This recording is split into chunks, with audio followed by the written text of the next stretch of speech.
Friends, welcome back to my YouTube channel. ഇന്നത്തെ video നമ്മൾ discuss ചെയ്യുന്നത് സോഷ്യൽ ആക്ഷനെ പറ്റിയാണ്. എന്താണ് സോഷ്യൽ ആക്ഷൻ എന്ന് വെച്ചാൽ, it denoted the behaviour of society. അതായത് സൊസൈറ്റിയിലെ ബിഹേവിയർ, സൊസൈറ്റിയിലെ ആക്ടേഴ്സ്, ആൾക്കാരുടെ ബിഹേവിയറാണ് നമ്മുടെ സോഷ്യൽ ആക്ഷന് പ്രസൻറ്റ് ചെയ്യുന്നതെന്നാണ് പറയുന്നത്. അപ്പം മാക്സ് വെബറിൻ്റെ അഭിപ്രായത്തിൽ ഈ സോഷ്യൽ ആക്ഷനെ നമുക്ക് 4ആയിട്ട് ക്ലാസിഫൈ ചെയ്യാമെന്ന് പറയുന്നുണ്ട്. First one rational action relation to a goal. Second one rational action with reference to a value. Third one traditional action. And the last one affective action. അപ്പോൾ എന്താണ് ഈ 4 ആക്ഷൻസ് എന്ന് നമുക്ക് നോക്കാം. ഓക്കെ, അപ്പോൾ ആദ്യത്തെ rational action relation to a goal എന്നുള്ളതിൽ ഉദ്ദേശിക്കുന്നത് ഒരു ഗോളിനെ സെറ്റ് ചെയ്തുകൊണ്ടായിരിക്കും. To achieve the goal. Okay, ആ ഗോള് അച്ചീവ് ചെയ്യുക എന്ന ലക്ഷ്യത്തിലായിരിക്കും. അപ്പോൾ അതിനായിട്ട് നമ്മൾ ആദ്യം ചെയ്യുന്നത് എന്തായിരിക്കും? ഇപ്പോൾ ഒരു ഫോർ എക്സാമ്പിളായിട്ട് പറയുകയാണെങ്കിൽ, ഒരു എൻജിനീയറിന് ഒരു സ്വപ്നമുണ്ട്. ഒരു ഗോൾ എന്ന് വെച്ചാൽ ടു കൺസ്ട്രക്റ്റ് എ ബ്രിഡ്ജ്. ഒരു ബ്രിഡ്ജ് കൺസ്ട്രക്റ്റ് ചെയ്യണം. അപ്പോൾ അതിന് അദ്ദേഹം എന്ത് ചെയ്യുന്നു? ഫസ്റ്റ് അതിന് ആവശ്യമായിട്ടുള്ള മെറ്റീരിയൽസ് കളക്ട് ചെയ്യുന്നു. ദെൻ വർക്കേഴ്സിനെ യൂസ് ചെയ്തിട്ട് നല്ല രീതിയിൽ ഫിനിഷിംഗ് ആയിട്ട് ഒരു ബ്രിഡ്ജ് കൺസ്ട്രക്ട് ചെയ്യുന്നു. ഓക്കെ, അതവിടെ ഫിനിഷ്. അപ്പോൾ അദ്ദേഹത്തിൻ്റെ ഗോൾ അവിടെ കംപ്ലീറ്റ് ആയി. അതാണ് ഫസ്റ്റ് വണ്ണിൽ പറയുന്നത്. സെക്കൻഡ് വണ്ണായിട്ട് പറയുന്നത് rational action reference to a value.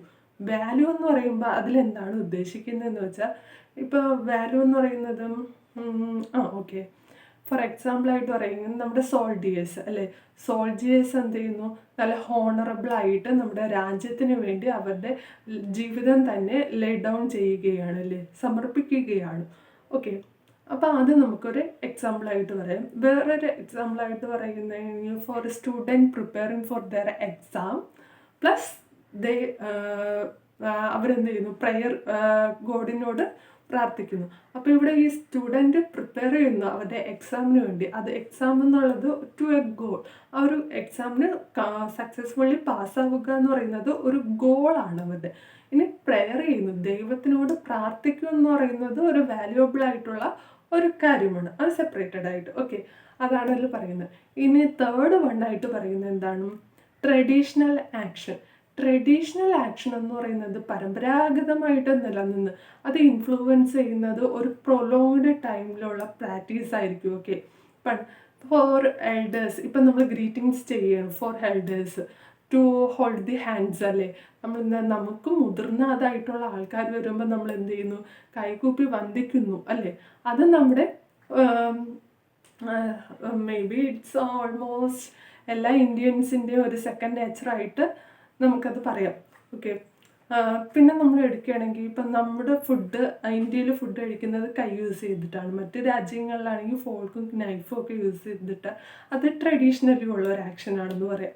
Okay, and the fourth വണ്ണായിട്ട് പറയുന്നതാണ് അഫക്റ്റീവ് ആക്ഷൻ. അഫക്റ്റീവ് ആക്ഷനിൽ എന്താണ് പറയണതെന്ന് വെച്ചാൽ, നമ്മൾ എന്താണ് ഇമോഷണൽ. ഓക്കെ, ഇമോഷണലാക്കി ഇപ്പോൾ ഫോർ ആൻ ആക്ടേഴ്സ്, ഒരു ആക്ടറിൻ്റെ ഒരു specific particular time of the ലൈഫിൽ അവർക്കൊരു ഇമോഷണൽ ഉണ്ടാകുക. അതാണ് ലാസ്റ്റായിട്ട് പറയുന്നത് അഫക്റ്റീവ് ആക്ഷൻ.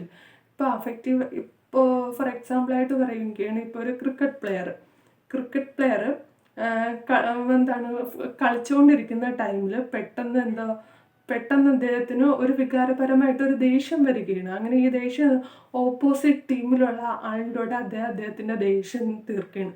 അപ്പോൾ ഇത് അദ്ദേഹത്തിൻ്റെ കരിയറിനെ ഒരുപാട് ബാധിക്കുക. ഓക്കെ, അത് ഇമോഷണലായിട്ടുള്ള, പക്ഷെ അദ്ദേഹം ചിന്തിക്കുന്നില്ല അതൊന്നും. അപ്പോൾ അങ്ങനെയുള്ള ആക്ഷൻസാണ് ലാസ്റ്റായിട്ട് പറയുന്നത്. അപ്പോൾ ഇതൊക്കെയാണ് മാക്സ് വെബർ സോഷ്യൽ ആക്ഷനിൽ മെയിൻലി ആയിട്ട് പറയുന്നത്. ഇത് BSS 111 കഴിഞ്ഞ വർഷത്തെ ക്വസ്റ്റ്യൻ പേപ്പറിൽ ചോദിച്ച ഒരു ക്വസ്റ്റ്യനാണ്. Thank you for watching. Have A nice day.